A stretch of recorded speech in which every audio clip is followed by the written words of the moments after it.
Hello everyone, welcome back to the channel, and today we're continuing working on the 2011 Scion TC. They're going to be the same from 2011 to 2016, all the Scion TCs, the 2.5 engine, and today we're going to do the rear shocks. I did the video on the front shocks, also on the transmission fluid change, and today we're doing the rear shocks because I wasn't able to get to those the other day. So yeah, today we're going to do the shocks, the rear ones. And it looks like we're gonna have to drop this control arm, so it's attached to the rear knuckle. So we're gonna drop that. It will release the tension off the shock, so we're gonna do 2 bolts there, and I believe it goes in the trunk, so we're gonna have to unbolt like 2 bolts probably from the trunk. As you can see, it goes inside. So once we loosen up the control arm, we're probably gonna put something there, so probably a jack. So I'm gonna lower the car, put a jack here, and then take that bolt out and then release slowly the tension. Take this bolt out and the 2 bolts on top from the inside of the car, and yeah, it looks pretty simple, pretty easy to do. Same thing on this side, as you can see, same similar style. Okay, so we're doing something like this. You support it with the jack, the control arm, and we took the bolt out.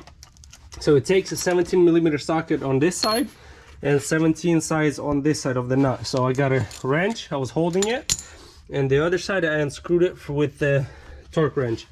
So now I'm gonna slowly let off like so, right there. As you guys see, it's already kind of lowered.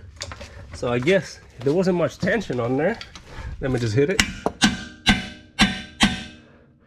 Yeah, there wasn't much tension on there, actually, unless that tie rod down there is holding it. Excuse me, I meant that sway bar link, but it wasn't. I just needed to shake it, so as soon as I tapped it, this control arm dropped. So now I unscrewed this one, the bolt there, so I'm gonna just tap the bolt out like so, right there. As you can see, it's going out pretty easily. It has the tip on it, and then we're just gonna pry the bolt just like that. Right there, it's almost out. Right there. It's pretty much out now, completely. Anyways, yep, it's fully out pretty much. So now I'm just gonna wiggle it out, and then on the top here, it's one nut right there. As you can see, right there, it's a 17mm right there. So we're gonna just put a 17mm nut, and the shock will just drop. So very simple install.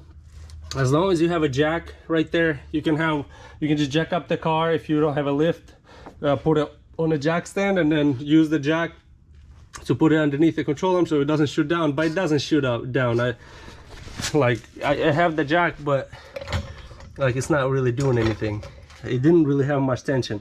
It just kind of popped down just a tiny bit, and that's it.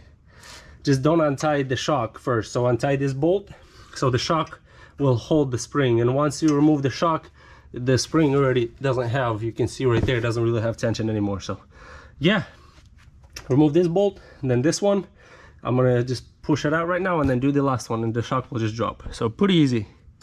All right, so putting it back together, I just kind of squished the shock and then inserted the bottom part of it right there, pretty much the bottom, put the bolt through it, just started the nut right there on the shock itself. Where is it? Right there. And then I went up here and just jacked up the control arm just a little bit, so that this here, let me get a flashlight real quick in here, so that this bolt right there is through, and then I put the bushing in there, the metal cap, and then the nut, and just tighten the nut on top.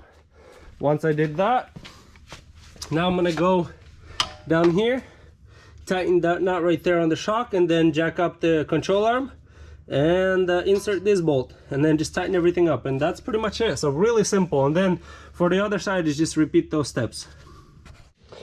Okay, so we got the wheels on, got everything tightened, got the covers on, and then now we just got to torque it 80 foot-pounds I believe, and the wheels, and we're done. Gonna go for a test drive. Okay, so now we're gonna go for a test drive and see how those rear shocks, if I notice any difference. I mean, it feels good. It feels about similar. It's kind of hard to, you know, figure out the, you know, the back ones. The front ones have all the weight on it. So with the front ones, it's pretty easy, you know, when you start driving, if there's a difference in the absorption, you know, the shock absorption, you know, you notice it right away. With the back ones, not so much because it's a lot lighter, but I mean, it feels good, you know, to say that I notice a huge difference. No, not really, but it's a little bit better. It's a little smoother. So yeah, we changed the shocks. They seem pretty good. A little, well, obviously better than it was because the old ones were worn out. But yeah, they seem pretty good. All right, so that's gonna be it for today's video. Thank you guys for watching. If you guys enjoyed the video, give it a thumbs up. You know, I try to do as much as possible in these DIY videos on all the cars that I work on. Sometimes I don't have time, but when I do, I try to make one to help you guys out. So it would be really appreciated if you guys hit the thumbs up button and subscribe to the channel. And as usual, see you next time.